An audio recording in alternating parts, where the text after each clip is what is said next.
Hello students, today we will continue the chapter relations and functions. आज हम कुछ और डोमेन और रेंज के क्वेश्चंस करेंगे और ये इंपॉर्टेंट क्वेश्चंस हैं।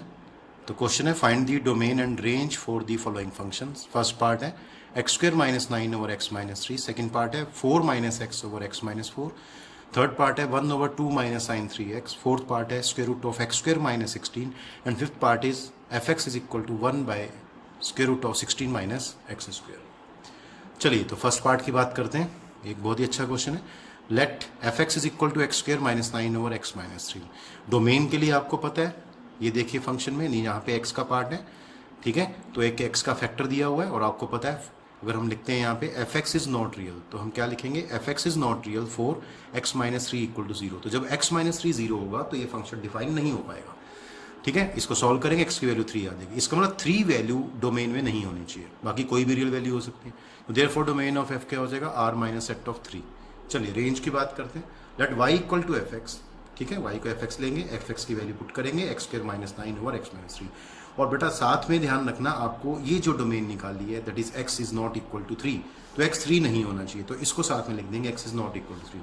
अब इसको फैक्टराइज कर देंगे। अगर हम फैक्टराइज कर देंगे तो आप देखेंगे इसमें से एक्स माइनस 3 फैक्टर कैंसिल हो जाएगा, लेकिन कंडीशन ये एक्स 3 नहीं होना चाहिए। अगर एक्स 3 हो गया तो ये अनडिफाइंड हो जाएगा, ठीक है। तो यहाँ x is not equal to 3 लिखना कंपलसरी है, ये दोनों कट जाएंगे, वाई की वैल्यू आ जाएगी एक्स प्लस 3। लेकिन इसमें साथ में कंडीशन है वाई एक्स प्लस 3 जब है जब एक्स की वैल्यू 3 नहीं है, तो ये बहुत जरूरी है। अब आपको क्या करना है, इस इक्वेशन में पुट करना है बाय 1। तो 1 इंप्लाइज व्हेन x 3, सपोज कर लो कि x 3 है इस इक्वेशन के अंदर, तो अगर x 3 है तो y 6, लेकिन x 3 तो नहीं है, इसका मतलब y 6 नहीं होगा, ठीक है। तो x 3 के कॉरस्पॉन्डिंग y 6 नहीं आएगा, क्योंकि x 3 नहीं होगा तो y 6 नहीं होगा। इट मीन्स क्या हो गया कि y 6 नहीं हो सकता, बाकी कोई भी वैल्यू उसकी ले सकता है। क्यों? क्योंकि x 3 नहीं है। तो देयरफॉर रेंज जो बनेगी वो ऑल रियल नंबर्स बनेगी एक्सेप्ट द नंबर 6। तो आंसर होगा set of real numbers minus set of 6। तो बहुत ही अच्छा क्वेश्चन था। चलिए एक और क्वेश्चन देखते हैं, इसी तरह का क्वेश्चन है और ये है second part, that is f x. Let f x is equal to 4 minus x over x minus 4। Similar उसी वे में होगा। आप देखेंगे यहाँ पे एक्स की वैल्यू 4 नहीं होनी चाहिए, क्योंकि 4 पे ये क्या हो जाएगा, 0/0 फॉर्म ले लेगा, इनडिटर्मिनेट फॉर्म, वो नहीं बननी चाहिए। तो since f x is real, इसको इस तरह से भी लिख सकते हैं, ये दूसरा मेथड लिखने का। Since f x is real for x minus 4 not equal to 0, तो वो कहता है कि एफ एक्स रियल होगा जब एक्स की वैल्यू 4 नहीं होगी। तो एक्स के लिए 4 नहीं होनी चाहिए और कोई भी रियल वैल्यू हो सकती है। तो देयरफॉर डोमेन ऑफ एफ क्या आ गया, आर माइनस सेट ऑफ 4। तो इसको ऐसा भी लिख सकते हैं। उसके बाद आती है रेंज। रेंज में वाई को हम लेंगे एफ एक्स, तो एफ एक्स की वैल्यू आ गई और इसके साथ आप लिख देंगे एक्स 4 नहीं होगा। इसमें से -1 कॉमन निकालेंगे, -1। आप देखेंगे एक्स माइनस 4 से एक्स माइनस 4 कैंसिल हो जाएगा, लेकिन साथ में रहेगा x is not equal to 4। तो ये साथ में कंडीशन रहेगी। ये इसका डोमेन है और ये कॉरस्पॉन्डिंग इसकी रेंज है। तो आप देखेंगे y की वैल्यू हमेशा ही -1 रहेगी और x की वैल्यू कुछ भी, और x की वैल्यू 4 नहीं होनी चाहिए, बाकी कुछ भी होनी चाहिए x की वैल्यू, तो हमेशा y की वैल्यू -1 आएगी। तो इसका जो रेंज आंसर आएगा, रेंज ऑफ f, वो सेट ऑफ -1 आएगा। बहुत सारे बच्चे एक मिस्टेक करते हैं, या सिर्फ -1 लिखते हैं। तो याद रखना रेंज एक सेट होती है, तो सेट में क्या आएगा, -1, ये नंबर हमेशा ही रहेगा। नेक्स्ट क्वेश्चन देखते हैं। नेक्स्ट क्वेश्चन क्या, एक आपके पास एक और क्वेश्चन मैं एक बता रहा हूँ, ये वाला इसी तरह का क्वेश्चन है। आप इसको सीधा 1 मार्क के क्वेश्चन में या एंट्रेंस एग्जाम में आ सकता है क्वेश्चन, तो आप सीधा सीधा आंसर लिख सकते हैं। कैसे, मान लो आपके पास एफ एक्स है 6 minus x over x minus 6, then तो डोमेन क्या है कि देखिए डोमेन के लिए 6 नहीं होना चाहिए, तो क्या आ गया answer, all set of real numbers minus set of 6। और रेंज क्या आएगी, रेंज आपको बताया था -1 कॉमन लेके इसको कैंसिल कर देंगे, जैसे कैंसिल करेंगे -1 आ जाएगा। तो क्या आ जाएगा, range of F set of -1। तो इस तरह के क्वेश्चन जहां ये फैक्टर कैंसिल हो जाता है किसमें, -1 कॉमन लेने के बाद, तो उन सबका आंसर रेंज में -1 का सेट होता है। और डोमेन आपको पता है किस तरह से फाइंड करते हैं। एक और क्वेश्चन देखते हैं जो लास्ट टाइम हमने किया था, उसका भी एक क्वेश्चन देखते हैं, डायरेक्ट हम एक लाइन में कैसे निकाल सकते हैं। अगर एफ एक्स है x square minus 4 over x minus 2, then domain तो आपको पता है ये 2 नहीं होना चाहिए। क्यों, इसको 0 करने में एक्स की वैल्यू 2 आएगी, तो इसका डोमेन आएगा set of all real numbers minus set of 2। और रेंज जो आएगी वो मैंने पिछली बार बताया था आपको, इसमें से एक फैक्टर कैंसिल हो जाएगा एक्स माइनस 2, क्या बचेगा एक्स प्लस 2।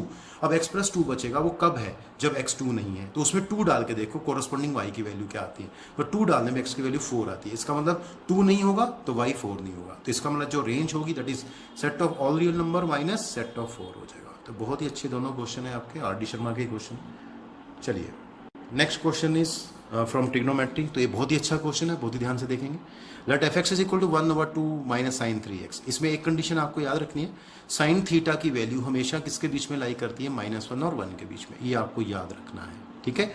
तो इसकी वैल्यू -1 से कम नहीं हो सकती साइन थीटा की, 1 से ज़्यादा नहीं हो सकती। चलिए, तो सबसे पहले हम क्या करते हैं, फंक्शन लिख लेते हैं। अब हम लिखेंगे इसमें स्टार्ट कैसे करना होता है। हम कहेंगे we know that sine theta always lies between -1 and 1, और साथ में ये इंक्लूडिंग नंबर भी है, -1 इंक्लूडिंग है, 1 भी इंक्लूडिंग है। For all values of theta belonging to R, मतलब यहाँ पे थीटा की कोई भी रियल वैल्यू डालेंगे, साइन थीटा की वैल्यू हमेशा -1 और 1 के बीच में फ्लक्चुएट करेगी, और -1 भी आ सकती है, 1 भी आ सकती है। चलिए, अगर ऐसा है तो इसका मतलब हम इस पार्ट को लेंगे यहाँ पे sin 3x को, तो sin 3x की वैल्यू भी कहाँ लाई करेगी, -1 से 1। यहाँ थीटा कोई भी एंगल हो सकता है, तो यहाँ पे 3x है तो यहाँ 3x आ गया, कंडीशन वही है -1 और 1 के बीच वाली। बाकी यहाँ पे थीटा की जगह x हो जाएगा, ठीक है।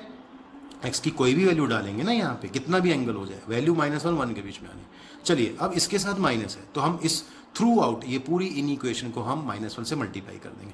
तो multiplying by -1 through out the inequality, तो क्या आ जाएगा, ये आ जाएगा 1, और इनइक्वालिटी रिवर्स हो जाएगी, यहाँ माइनस आ जाएगा, इनइक्वालिटी रिवर्स हो जाएगी, यहाँ -1 आ जाएगा, और ये कंडीशन वही रहेगी for all value of x belonging to set of real numbers. अब इसमें आप देखें यहाँ पे 2 है, तो इसमें क्या करेंगे, एडिंग 2, ठीक है, थ्रू आउट, तो इसमें 2 ऐड कर देंगे, तो यहाँ 3 हो गया, 2 माइनस साइन 3x हो गया, और यहाँ पे +1 आ गया for all values of x belonging to r। अब इसको हम थोड़ा डिफरेंट वे में लिखेंगे कि छोटा नंबर पहले आना चाहिए, बड़ा नंबर बाद में, ठीक है। तो स्मॉल नंबर पहले लिखेंगे और बिगर नंबर बाद में लिखेंगे। तो क्या हो जाएगा, इसको इस तरह से घुमा देंगे, तो ये 1 हो गया, फिर ये आ गया, और फिर ये लेस देन इक्वल टू 3, तो ये आ जाएगा 1 less than equal to minus sign 3x less than equal to 3 for all values of x belonging to r।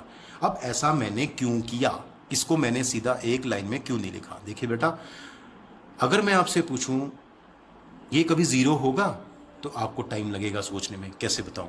तो देखिए मैंने क्या निकाल दिया, 2 माइनस साइन 3x की रेंज निकाल दी। देखिए यहाँ से भी देख सकते हैं, यहाँ से देखिए, तो 2 माइनस साइन 3x की वैल्यू किसके बीच में फ्लक्चुएट करती है, 1 और 3।